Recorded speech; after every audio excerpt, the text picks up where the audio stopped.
టాలీవుడ్ ఇండస్ట్రీలో వరుస విషాదాలు చోటు చేసుకుంటున్నాయి. ఇప్పటికే ఇండస్ట్రీలో చాలా మంది ప్రముఖులు మనల్ని వదిలి వెళ్లిపోగా ఒకప్పుడు సీరియల్ సినిమాల్లో కీలక పాత్రలను పోషించి నిన్నే పెళ్లాడతా సీరియల్ తో మంచి గుర్తింపు తెచ్చుకున్న నటి జయవాహిని 30కి పైగా సీరియల్స్ లో నటించగా ఉన్నట్టుండి ఆమె అనారోగ్య బారిన పడి హైదరాబాద్ లోని మణికొండలో తన సొంత ఇంట్లోనే ఈ లోకాన్ని వదిలి వెళ్లిపోవడంతో ఈ విషయాన్ని సీనియర్ నటి కరాటి కళ్యాణి ఒక పోస్ట్ ద్వారా అందరికీ వెల్లడించింది.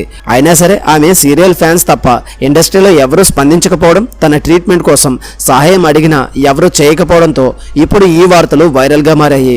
అసలు 48 ఏళ్ల జయవాహిని ఇప్పటికీ పెళ్లి చేసుకోకపోవడానికి గల కారణమేంటి? జయవాహిని మరణం వెనుక ఉన్న ఆ భయంకరమైన నిజాలు ఏంటి?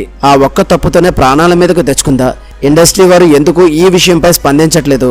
జయవాహిని ఫ్యామిలీ లైఫ్ ని వదిలేసి సన్యాసిగా ఎందుకు మారాలి అనుకుంది అని నమ్మలేని నిజాల్ని ఈ వీడియోలో చెప్పడానికి నేను ప్రయత్నిస్తాను. పద్మ అలియాస్ జయవాహిని.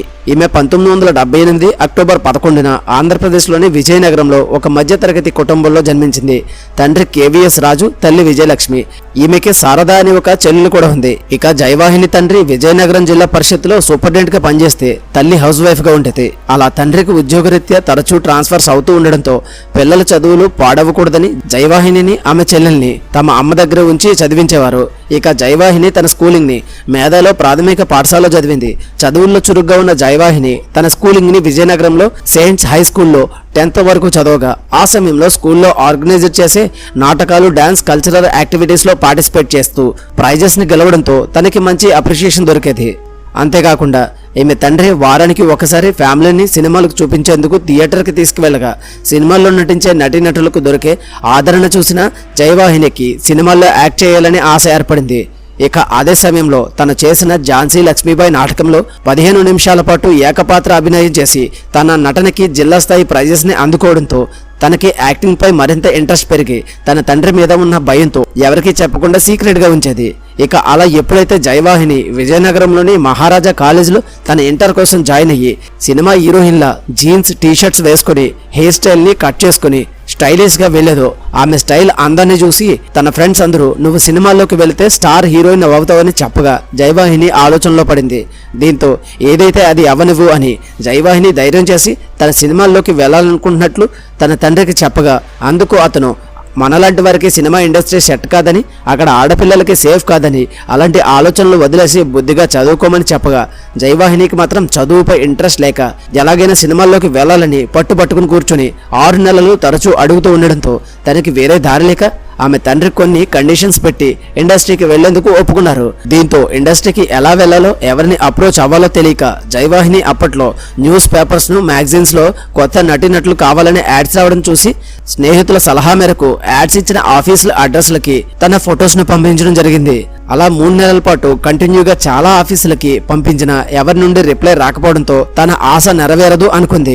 ఈ క్రమంలో ఒకసారి కోడి రామకృష్ణ గారు తన సినిమా షూటింగ్ లొకేషన్ చూడడానికి విజయనగరానికి వెళ్ళగా ఆ విషయాన్ని తెలుసుకున్న జయవాహిని నేరుగా అతను ఉంటున్న హోటల్ కి వెళ్లి అతన్ని కలిసి సినిమాల్లో ఛాన్స్ అడగాలనుకుంది. కానీ కోడి రామకృష్ణ గారి అసిస్టెంట్లు ఆమెను కలవలేకపోవడంతో జయవాహిని 3 రోజులు కంటిన్యూగా హోటల్ దగ్గరికి వెళ్లడంతో ఒక టైంలో కోడి రామకృష్ణ గారు జయవాహినిని చూసి విషయం అడగగా తనకి సినిమాల్లో నటించాలని ఉందని, ఏమైనా ఛాన్స్ ఉంటే ఇవ్వండి అని తన ఆవేదనను చెప్పగా జయవాహిని చూడడానికి అందంగా ఉండడంతో కోడి రామకృష్ణ గారు కొన్ని డైలాగ్స్ ఇచ్చి తనని ఆడిషన్ చేశారు.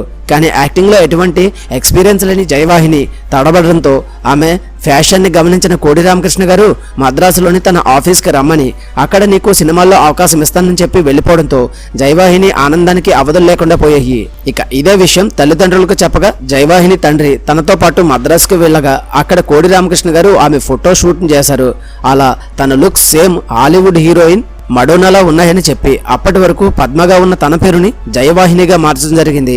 ఇక జయవాహినికి ఎంత ట్రైనింగ్ ఇచ్చినా తన యాక్టింగ్ అంతంత మాత్రమే ఉండడంతో మొదటిగా చిన్న పాత్రలో చేస్తే కొంత ఎక్స్పీరియన్స్ వస్తుందని, ఆ తర్వాత హీరోయిన్ గా చేయవచ్చని కోడి రామకృష్ణ గారు చెప్పడంతో జయవాహిని కూడా అందుకు ఒప్పుకుంది. అలా లేడీ బాస్ అనే సినిమాల్లో చిన్న పాత్ర ఇవ్వగా ఆ మూవీ రిలీజ్ అయి ఫ్లాప్ అవడంతో పాటు ఆమె పాత్రకి ఎటువంటి గుర్తింపు రాలేదు. ఇక బ్యాక్ టు బ్యాక్ కొన్ని మలయాళం మూవీస్ లో సిస్టర్ పాత్రల్ని, చిన్న చితక ఫ్రెండ్స్ పాత్రల్ని చేసినా తనకి ఎటువంటి గుర్తింపు రాకపోవడంతో ఏం చేయాలో తెలియని పరిస్థితుల్లో పడింది. ఈ సమయంలోనే కొంతమంది సీనియర్ ఆర్టిస్టులు ఇండస్ట్రీలో ఒక్కసారి చిన్న చితక పాత్రలు చేస్తే ఇకపై కూడా అలాంటి పాత్రలే వస్తాయని, హీరోయిన్ అవ్వాలంటే అలాంటి పాత్రలు చేయకూడదని చెప్పడంతో అప్పటి నుండి జయవాహిని హీరోయిన్ గా ట్రై చేయడం మొదలుపెట్టింది. అయితే అప్పటికే చిన్న చితక పాత్రలు చేసి ఉండడంతో ఇండస్ట్రీలో హీరోయిన్ అవ్వాలంటే directors, producers terms and conditions పెట్టడంతో జయవాహిని తన తండ్రికి ఇచ్చిన మాట ప్రకారం అలాంటి దారిలోకి వెళ్లి ఛాన్సులు తెచ్చుకోకూడదని అప్పటి నుండి హీరోయిన్ గా ట్రై చేయడం వదిలేసి మళ్ళీ చిన్న చితక పాత్రలో నటించడం మొదలుపెట్టింది. ఇక ఈ క్రమంలోనే ఒక కెమెరామెన్ తో జయవాహినికి మంచి పరిచయం పెరిగి ఆ పరిచయం కాస్త నిదానంగా సాన్నిహిత్యంగా మారి వీరిద్దరూ ప్రేమలో పడ్డారు.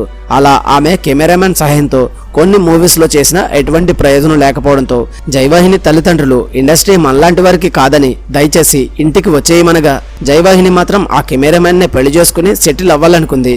అలా వీరి పెళ్లికి తల్లిదండ్రులు ఒప్పుకోకపోవడంతో కొద్ది రోజులకి అప్పటికే ఆ కెమెరామెన్ కి పెళ్ళై పిల్లలున్నారని తెలిసి హార్ట్ బ్రేక్ అయి జయవాహిని మానసికంగా కృంగిపోయి డిప్రెషన్ లోకి వెళ్ళిపోయింది.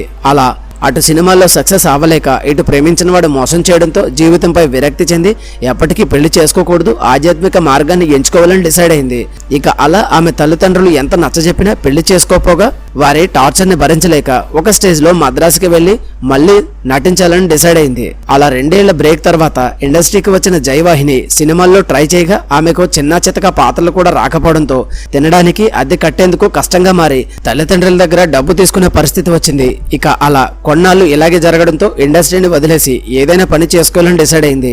ఇక అదే సమయంలో జెమినీ టీవీ వారి సీరియల్స్ లో ఆడిషన్స్ జరుగుతుందని తెలుసుకున్న జయవాహిని చివరిగా తన లక్ ని పరీక్షించుకోవాలని ఆడిషన్స్ కి వెళ్ళగా ఆ మెల్లుక్స్ యాక్టింగ్ ని చూసి నిన్నే పెళ్లాడతా అనే సీరియల్లో విలన్ పాత్రని ఇవ్వడంతో జయవాహినికి హీరోయిన్ గా చేయాలని ఉన్నా తనకి వేరే దారి లేక ఇచ్చిన పాత్రలో చేయాల్సి వచ్చింది. అలా మొదటిగా 30 ఎపిసోడ్లు ఉంటాయని చెప్పి సీరియల్ ని స్టార్ట్ చేయగా మొదటి ఎపిసోడ్ నుండి ఈ సీరియల్ కి మంచి క్రేజ్ వచ్చి 300 ఎపిసోడ్ల వరకు సీరియల్ ని రన్ అవ్వడంతో జయవాహినికి అమాంతంగా జనాల్లో క్రేజ్ పెరిగిపోయింది. ఇక ఈ సీరియల్ తో ఆమెకి అవకాశాలు వెతుక్కుంటూ రాక ఆ తర్వాత అమ్మ నాగమ్మ అనే సీరియల్ చేస్తూ అలా వచ్చిన డబ్బుతో మద్రాసులోని ఒక ఇల్లును కొనుక్కుని సెటిల్ అయింది. ఇక ఈ సీరియల్లో వచ్చిన గుర్తింపుతోనే సౌందర్యతో కలిసి శ్వేతనాగు, 7 అడుగులు, రఘుపతి వెంకయ్య నాయుడు, ఐరావతం, పోలీసు హెచ్చరిక అని 30 సినిమాల్లో చేస్తూ కన్నడలో కొన్ని మూవీస్ లో హీరోయిన్ గా చేసింది. దీంతో మళ్ళీ సీరియల్స్ లోకి వచ్చి ట్రై చేయగా అంతులేని కథ, రాబోయి చందమామ, నువ్వు నేను, ప్రేమ, మౌనరాగమని 40కి పైగా సీరియల్స్ చేస్తూ ఆర్థికంగా కొంత బలపడింది. అయితే మొదట్లో సీరియల్ షూటింగ్స్ మద్రాసులోని జరగగా నిదానంగా ఇండస్ట్రీ మొత్తం హైదరాబాద్కి షిఫ్ట్ అవడంతో జయవాహిని కూడా ఛాన్సులు తగ్గుతూ వచ్చాయి. దీంతో అప్పటికే తన తండ్రి కూడా రిటైర్ అవడంతో తన చెల్లికి పెళ్ళై పిల్లలతో అత్తారింట్లో సెటిల్ అయి ఉండడంతో తన తల్లిదండ్రులను తనతోనే పెట్టుకోవాలని చెన్నైలో ఉన్న ఇల్లును అమ్మేసి హైదరాబాద్లో మణికొండలో ఒక ఫ్లాట్ ని కొనుక్కొని జయవాహిని తన తల్లిదండ్రులతో వచ్చి స్థిరపడింది. అలా ఒకవైపు సీరియల్స్, మరొక వైపు సినిమాలు చేస్తూ బిజీగా ఉన్న టైంలో ఈమె సీరియల్స్ కి ఫుల్ స్టాప్ పెడుతున్నట్లు అనౌన్స్ చేయడంతో ఆమె అభిమానులు ఒక్కసారిగా షాక్ కి గురయ్యి సోషల్ మీడియా ఆమెను ఇదే విషయంపై ప్రశ్నించగా అందుకు జయవాహిని ఒక ఇంటర్వ్యూలో స్పందిస్తూ తను అప్పటి వరకు చాలా సీరియల్స్ చేసిందని, కానీ తనకి మొదటి నుండి సినిమాల్లో గుర్తింపు తెచ్చుకోవాలని ఉండడంతో ఇప్పుడు సీరియల్స్ కి బ్రేక్ ఇచ్చి సినిమాల్లో ఫుల్ ప్లెజ్డ్ గా ప్రయత్నం చేస్తూ మంచి పాత్రలను చేయాలనుకుంటున్నానని చెప్పడంతో అందుకు ఆమె ఫ్యాన్స్ కూడా తనకి సపోర్ట్ చేయడం మొదలు పెట్టారు. అయితే ఉన్నట్టుండి 2025 డిసెంబర్లో కరాటే కళ్యాణి సోషల్ మీడియాలో ఒక పోస్ట్ ను వేస్తూ నటి జయవాహిని బ్రెస్ట్ క్యాన్సర్ తో బాధపడుతుందని, క్యాన్సర్ మొదటి స్టేజ్ లో ఉందని, వైద్యం కోసం ఆర్థిక సహాయం అందించమని కోరుతూ జయవాహిని ఫోటోలను సోషల్ మీడియాలో పోస్ట్ చేయగా ఆమె ఫోటోలను చూసిన చాలా మంది షాక్ కి గురయ్యారు. అలా ఎప్పుడూ నవ్వుతూ కలకల్లాడే ముఖంతో కనిపించే జయవాహిని బెడ్ పైన గుర్తుపట్టలేనంతలా మారిపోయి ఉండడంతో కొంతమంది తమ వంతు సహాయం చేయడం మొదలుపెట్టారు. అయితే అటు సీరియల్ ఇండస్ట్రీలో గానీ ఇటు ఫిలిం ఇండస్ట్రీలో గానీ ఎవరూ స్పందించలేదు. ఇక అలా మొదటిగా కరాటే కళ్యాణి స్పందించడంతో జయవాహిని కరాటే కళ్యాణికి సంబంధం ఏంటనే ప్రశ్నలు రైజ్ అవ్వగా ఈ వార్తలపై స్పందిస్తూ కరాటే కళ్యాణి తనకి చిన్నప్పటి నుండి జయవాహిని తెలుసని, తాము విజయనగరంలో వారి ఇంటి పక్కనే ఉండేవారని, ఆమె చెల్లెలు నేను మంచి స్నేహితులమని, ఇండస్ట్రీకి రావడానికి కూడా జయవాహిని ఒక కారణమని చెబుతూ ఆమె వైద్యం కోసం 35 లక్షలు ఖర్చు అవుతుందని దయచేసి సహాయం చేయమనగా మూవీ ఆర్టిస్ట్ అసోసియేషన్లో జయవాహిని మెంబర్షిప్ తీసుకోవడంతో ఆమెకు వారి నుండి కూడా ఎటువంటి సహాయం దొరకలేదు. కానీ టీవీ ఆర్టిస్ట్ అసోసియేషన్ వారు ఆమె పరిస్థితిని వాట్సాప్ గ్రూపులో షేర్ చేయగా 2 లక్షల వరకు సహాయం అందింది. ఇక అలా తమిళనాడులో జయవాహినికి మంచి కాంటాక్ట్స్ ఉండడంతో 5 లక్షల వరకు సహాయం అందింది. అలా క్యాన్సర్ బిగినింగ్ స్టేజ్ లో ఉంది కాబట్టి ఈజీగా క్యూర్ అవుతుందనుకుని ట్రీట్మెంట్ ని స్టార్ట్ చేయగా కొంతవరకు క్యూర్ అయినప్పటికీ జయవాహిని తనకి తెలియకుండానే ఒక తప్పు చేసింది.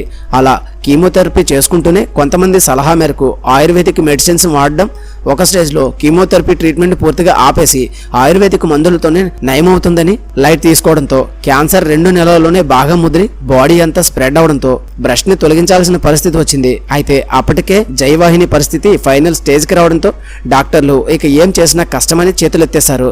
ఇక అలా కొద్ది రోజులకే జయవాహిని తన 48వ ఏట ఫిబ్రవరి 4న ఈ లోకాన్ని వదిలిపెట్టి వెళ్ళిపోవడం చాలా బాధాకరమని చెప్పవచ్చు.